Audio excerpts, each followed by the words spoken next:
મળતી માહિતી મુજબ કાંસવા ગામમાં રહેતા આશરે 35 વર્ષીય સંજય મગનભાઈ રાઠોડની પત્ની સાથે કોઈ બાબતે તકરાર થઈ હતી. ત્યારબાદ તેમની પત્ની પિયર જતી રહી હતી. ઘટનાના પગલે સંજય રાઠોડ છેલ્લા 5 દિવસથી ઘરેથી ગુમ હોવાનું જાણવા મળ્યું હતું.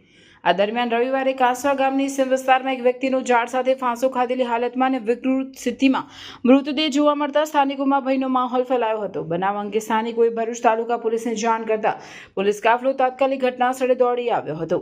ઘટનાની ગંભીરતાને ધ્યાનમાં રાખી પોલીસે સામાજિક કાર્યકર ધર્મેશ સોલંકીનો સંપર્ક કર્યો હતો. ત્યારબાદ તેઓ પોતાની ટીમ સાથે સ્થળ પર પહોંચી મૃતદેહને ઝાડ પરથી નીચે ઉતારવાની કામગીરી હાથ ધરી હતી. પોલીસ દ્વારા મૃતદેહને પોસ્ટમોર્ટમ અર્થે ભરૂચ સિવિલ હોસ્પિટલ ખાતે ખસેડવામાં આવ્યો હતો.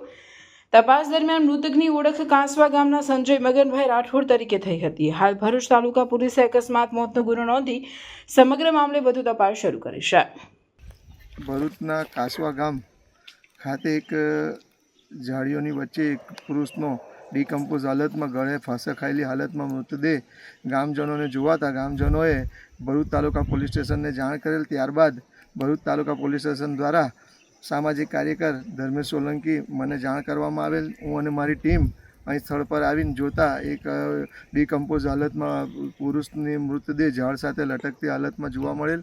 ત્યારબાદ લાશને અમે નીચે ઉતારેલ અને લાશને નીચે ઉતાર્યા પછી તેના વાલી વારસો માટેની તપાસ પોલીસે આગળ ધરેલ છે અને અમે મૃતદેહને પીએમ અર્થે ભરૂચ સિવિલ હોસ્પિટલ ખાતે ખસેડવા લઈ જઈ રહેલ.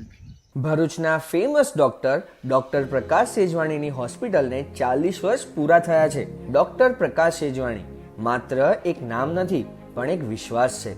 દર્દીઓ સાથે એકદમ હળવી અને પ્રેમાળ શૈલીમાં વાતો કરે, જાણે શબ્દોમાં જ સારવાર લઈને ફરતા હોય. એમના સ્વભાવ અને તબીબી ક્ષેત્રની માસ્ટરીએ તેમને ભરૂચ જિલ્લાના શ્રેષ્ઠ તબીબોમાં એક અલગ ઓળખાણ અપાવી છે. માત્ર ભરૂચના જ નહીં પણ આસપાસના વિસ્તારોમાંથી પણ દર્દીઓ એમને ત્યાં આવે છે, કારણ કે ડોક્ટર પ્રકાશ સેજવાણી લગન અને ધગસથી દર્દીઓની સારવાર કરે છે અને આ જ તેમની સફળ કારકિર્દીનું પ્રમાણ છે. આ 40 વર્ષની લાંબી મુસાફરીને સફળ બનાવવામાં સહભાગી થનાર તમામ હોસ્પિટલ સ્ટાફનો પણ આમાં મોટો ફાળો રહેલો છે અને એ જ વિશ્વાસ અને નિષ્ઠા સાથે તેમના દીકરી ડોક્ટર સેજલ સેજવાણી અને જમાઈ ડોક્ટર ગાર્વિત ગાર્ગ પણ આ લેગસીને આગળ વધાવી રહ્યા છે અને ભવિષ્યમાં પણ દર્દીઓની સેવામાં તત્પર રહેશે.